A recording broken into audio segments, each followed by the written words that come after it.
तो अब बात करते हैं कि हेमेट्यूरिया क्यों होता है सब एक्यूट बैक्टीरियल एंडोकार्डाइटिस के पेशेंट में।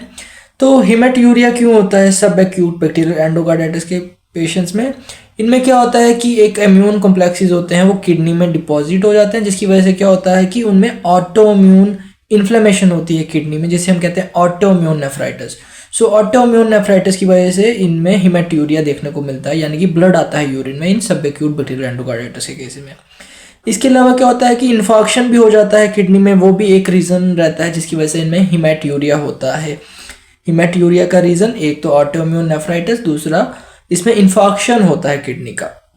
इसके अलावा अदर फीचर्स की बात करें जो हमें नर्वस सिस्टम में देखने को मिलते हैं इन इन्फेक्टिव एंडोकार्डाइटिस में, उसकी बात करते हैं कि क्या क्या फीचर्स होते हैं। और जो भी फीचर्स आते हैं नर्वस सिस्टम में इन्फेक्टिव एंडोकार्डाइटिस में, उसमें रीज़न रहता है एक इम्बोलिज्म की वजह से होता है, दूसरा माइकोटिक एनोरिज्म्स बनते हैं इनके, उसकी वजह से इनमें नर्वस सिस्टम के फीचर्स आते हैं। तो फीचर्स जो देखने को मिलते हैं उनमें सबसे पहले टॉक्सिक साइकोसिस होता है इन पेशेंट्स में। इसके अलावा मेनिंजाइटिस होता है, मेनिंजियल इन्फ्लेमेशन होता है। इसके अलावा मेटास्टेटिक ब्रेन अब्सेसिस बहुत ज़्यादा बन जाता है इनके ब्रेन में जो एंडोकार्डाइटिस के पेशेंट्स होते हैं। इसके अलावा इनमें कन्वर्जन्स का रिस्क बढ़ता है और हेमीप्लेजिया भी हो जाता है, वन साइड इनका पैरालिसिस हो सकता है जिसे हेमीप्लेजिया कहते हैं। इसके अलावा इंट्राक्रैनियल हेमरेजेस होता है इनमें, और हेमरेजेस का रीजन होता है कि इनमें जो हेमरेजिक इन्फॉक्शन होती है उसकी वजह से इनमें ब्रेन हेमरेज हो सकता है। इसके अलावा सब अरेक्नोइड हेमरेजेस भी होता है माइकोटिक एनोरिज्म की वजह से। इसके अलावा पेशेंट्स को कोमा भी हो सकता है। इसके अलावा इनमें रोज स्पॉट्स मिलते हैं, आईज में रोज स्पॉट्स मिलते हैं। तो रोज स्पॉट्स क्या होते हैं, ये येलो कलर के होते हैं, येलोइश होते हैं, एलिप्टिकल होते हैं, फ्लेम शेप्ड होते हैं और हेमरेज होता है जिसका सेंटर पेल होता है।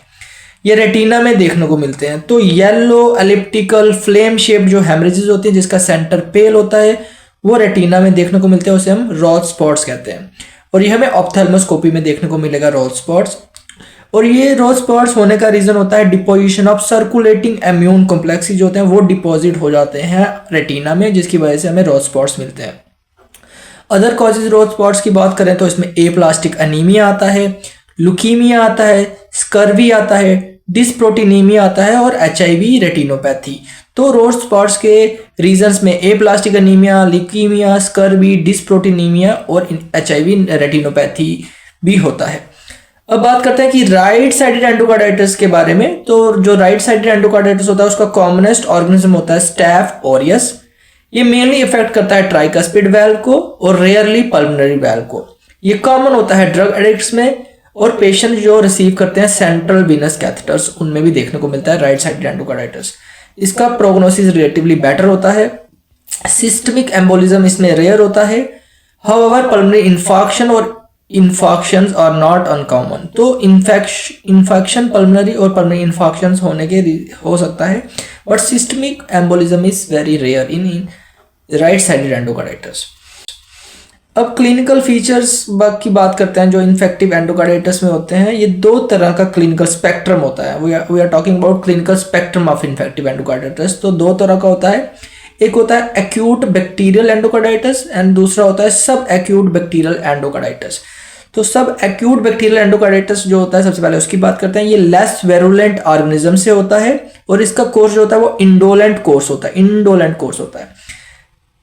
Cardiac damage occurs very slowly in this case and they rarely metastasize. ये metastasize very rarely होते हैं unless it is complicated by the major embolic event. So अगर कोई major embolic event होगा तभी metastasize करेंगे।